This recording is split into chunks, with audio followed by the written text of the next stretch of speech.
Bonjour, je m'appelle Lisa Pidon, je suis dessinatrice depuis que je suis toute petite et je suis auteure de BD depuis un petit peu plus de 10 ans. Donc Marie-Antoinette, c'est une de mes premières commandes. C'est en fait la conséquence de ma passion pour l'histoire, le patrimoine, les costumes, de préférence l'histoire ancienne. Donc, comme j'avais avant ça fait beaucoup d'illustrations, par exemple pour les bouquins scolaires, les dictionnaires, les encyclopédies, on m'a orienté sur Glénat qui cherchait un dessinateur pour ce projet, écrit par un historien. Oui, comment tu es rentré dans l'histoire de Noël Simceau? C'est pas forcément un historien de la Révolution, c'est aussi un historien du cinéma. Comment il est rentré dans cette histoire et comment toi tu es rentré dans l'histoire qu'il t'a proposée? Très facilement, mais en même temps tardivement, parce que j'étais au collège, j'étais une vraie quiche en histoire. Ça ne m'intéressait pas, d'autant que mon père était un prof d'histoire qu'on travaillait. Il parlait des personnages historiques avec tant de passion, comme s'il les avait connus, comme s'il les avait vus la veille. Ça me rasait. Et puis c'est venu par le travail. On m'a donné des cartes de géopolitique à faire, on m'a donné des travaux, des commandes en rapport avec l'histoire. Et petit à petit, ça m'a passionné. J'ai commencé à lire beaucoup. Et ma période de prédilection, c'est le Moyen-Âge. Parce que c'est 1000 ans de richesse, de découverte absolument fantastique. On n'a pas encore fait le tour. Mais avec Noël, on s'est bien entendu. On parlait de la même chose, on avait le même regard. Ce qui est intéressant, c'est que c'est un personnage à la fois mythique, quasiment mythologique de l'histoire de France. C'est aussi un personnage très controversé. Très controversé, presque mal connu. En fait, je pense que Noël a choisi la bonne approche. Il a décrit la petite comme une ado, comme une princesse impériale un peu gâtée, habituée à être servie, être gentille. C'est pas du tout Madame Veto, Madame Déficit, c'était pas une méchante femme. Elle cherchait à faire de son mieux, elle est mal tombée. Et voilà. Et donc il a vraiment une approche qui est très objective, qui est très humaine, qui montre le couple royal comme des gens qui essayent, mais qui n'y arrivent pas.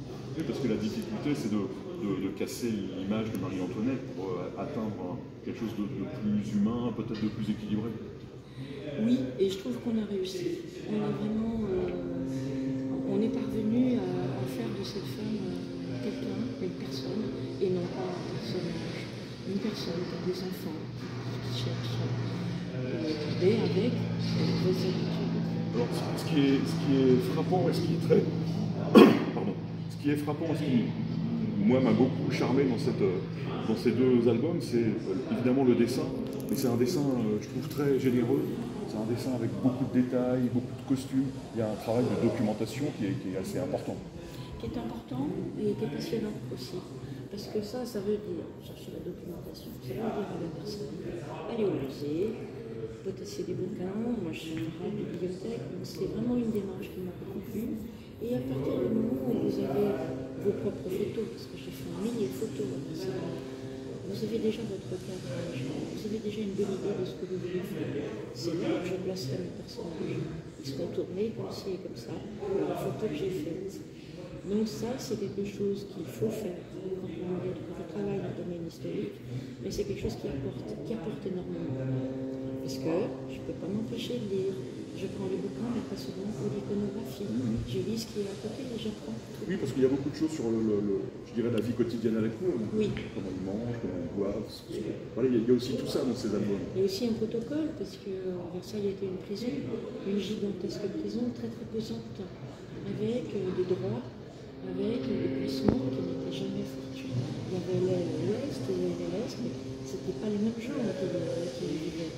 Donc il y avait quelque chose de terriblement lourd et que personne ne cherchait à changer. Et il s'agissait de continuer comme ça, alors qu'elle aurait pu. Elle avait, au début de son arrivée en France, alors qu'elle était encore que dauphine, elle avait une popularité suffisante pour essayer de changer ça. Elle ne l'a pas fait. Par paresse, encore une fois, c'était un être humain. Oui, puis c'est au mauvais endroit, au mauvais moment, on va dire ça comme ça. Je pense aussi. Juste une dernière question, parce que tu disais que tu étais plutôt sur des périodes anciennes, Moyen-Âge ou histoire moderne. Est-ce que dans un beau musée comme ça, tu as envie de dessiner des choses plus contemporaines? Non, j'ai envie de pleurer. La première idée qui me vient à l'esprit, c'est les pauvres hommes, les pauvres personnes. Je n'arrive pas à voir cette guerre comme autre chose qu'une abomination. On n'a rien gagné.